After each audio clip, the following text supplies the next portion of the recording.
gazatíes que lloran a los 16 niños muertos en los bombardeos, israelíes que corren a los refugios para protegerse de los cohetes.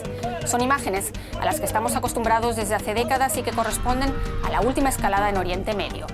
Una operación lanzada por Israel para acabar con varios líderes de la yihad islámica palestina que, entre sus objetivos, recoge la destrucción de Israel. Es lo que Israel califica de guerra preventiva. Israel carried out a precise counter-terror operation against an immediate threat. Our fight is not with the people of Gaza. Islamic Jihad is an Iranian proxy that wants to destroy the state of Israel and kill innocent Israelis. Un nuevo episodio de violencia que con seguridad no será el último.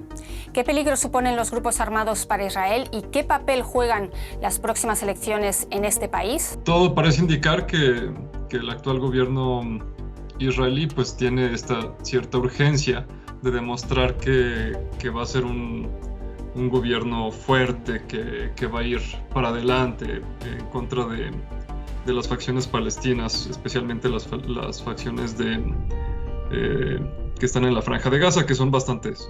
¿Quedan salidas para esta lucha por la misma tierra que libran judíos y palestinos?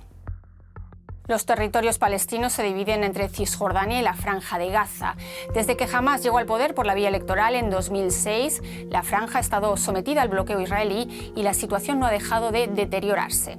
En apenas 365 kilómetros cuadrados viven más de 2 millones de personas y casi la mitad carecen de empleo.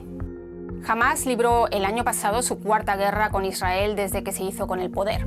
La situación en la Franja de Gaza empeora con cada ofensiva. Es una de las razones por las que Hamás no se involucró en esta ocasión. Israel dejó claro que la ofensiva iba dirigida exclusivamente contra la yihad islámica. Hamas ja regiert ja Gaza und deswegen hat diese Organisation überhaupt kein Interesse daran, an einem großen Krieg mit Israel. Nicht jetzt. In der Zukunft sieht es anders aus, aber zurzeit hat diese Organisation kein Interesse an einem großen Krieg mit Israel. Israel puede interceptar gran parte de los cohetes que lanzan los palestinos gracias al moderno sistema defensivo de su cúpula de hierro. Aseguran que tienen que defender, eso sí, su existencia, que cuestionan sus vecinos árabes desde su fundación en 1948. Para ello, disponen de uno de los mayores ejércitos del mundo. Al igual que el pueblo palestino, el pueblo de Israel está harto de las guerras y de los conflictos militares. Por otra parte, este tipo de operación se sabe cómo empieza y no se sabe cómo termina.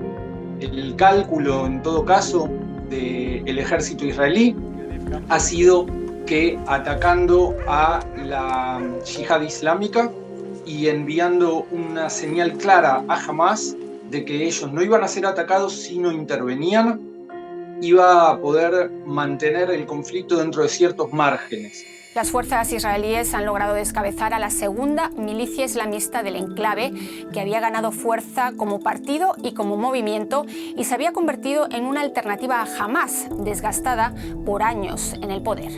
Todo parecería indicar que Yihad Islámica pues, se está volviendo más atractivo para las facciones palestinas más militantes y, en ese sentido, para un gobierno israelí que quiera perfilarse como gobierno fuerte, que no le tiemble la mano para tomar decisiones difíciles, tendría sentido que con quien antagonice sea con ellos primero. Yihad Islámica y Hamás están considerados grupos terroristas por muchos países del mundo, empezando por la Unión Europea y Estados Unidos. Buscan la instauración de un Estado palestino, pero no son los únicos. La mayor y más poderosa es Hezbollah, que actúa sobre todo en Líbano y Siria. Están las brigadas de Al-Quds, el brazo militar de la yihad islámica, y las respectivas brigadas de Fatah en Cisjordania y de Hamás en Gaza. The three have extreme religious ideas that drive them through, but also the three share, a certain resentment and hate towards Israel, and they do what they consider a holy fight against Israel, and they intend to liberate Palestine. Tanto Hezbollah en Líbano como Hamás en Gaza buscan retener el poder. En contextos políticos frágiles y una situación tan deteriorada como en Gaza, triunfa el discurso de la resistencia.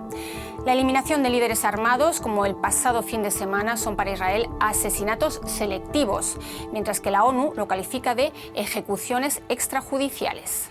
Por supuesto que muchos palestinos terminan yendo a los brazos de Hamás pensando que Hamás sí podrá ser esta solución que pueda ponerle un alto a la expansión israelí, a la desposesión de las tierras palestinas, pero muchas veces, lamentablemente, pues tampoco es el caso y al final del día, pues como movimientos políticos terminan, especialmente cuando ya tienen el poder, empiezan a tener sus propias agendas. Y la mesa del diálogo parece cada vez más lejana y la solución de los dos estados una quimera. Israel practica una política de hechos consumados. Los grupos armados palestinos responden radicalizándose. La mediación, como este fin de semana en Egipto, se concentra en conseguir un alto el fuego, pero no ataca las raíces del conflicto.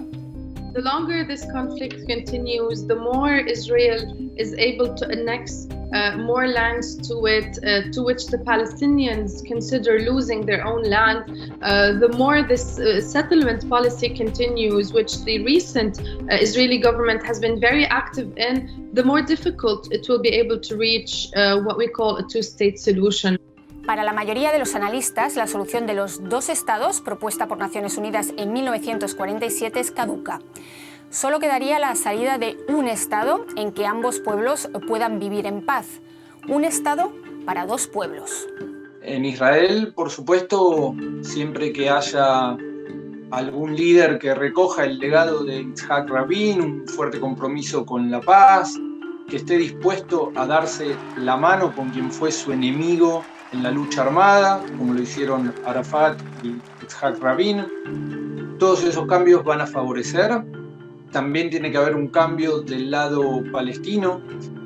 Y aquí es donde realmente yo creo que la sociedad civil tiene muy pocas oportunidades para su libre expresión y su desarrollo. Israel se enfrenta en noviembre a la quinta cita electoral en menos de 2 años. Yair Lapid, el primer ministro saliente, ha sumado puntos con esta ofensiva militar frente a Benjamin Netanyahu, que lidera en estos momentos las encuestas. Sin embargo, todo apunta a que no habrá grandes cambios en un país fuertemente polarizado. El cambio podrían protagonizarlo, eso sí, las nuevas generaciones. Tienes una población de votantes de clase media joven que no les interesan estos temas de si el Estado debe ser judío o no debe ser judío. A ellos les interesa principalmente que la economía mejore, que haya más empleos. No les encanta que sea un Estado que gaste buena parte de su presupuesto en defensa. Y es un pool de votantes que está creciendo y creo que en el futuro, pero todavía es un futuro lejano, podría ser ese factor de cambio.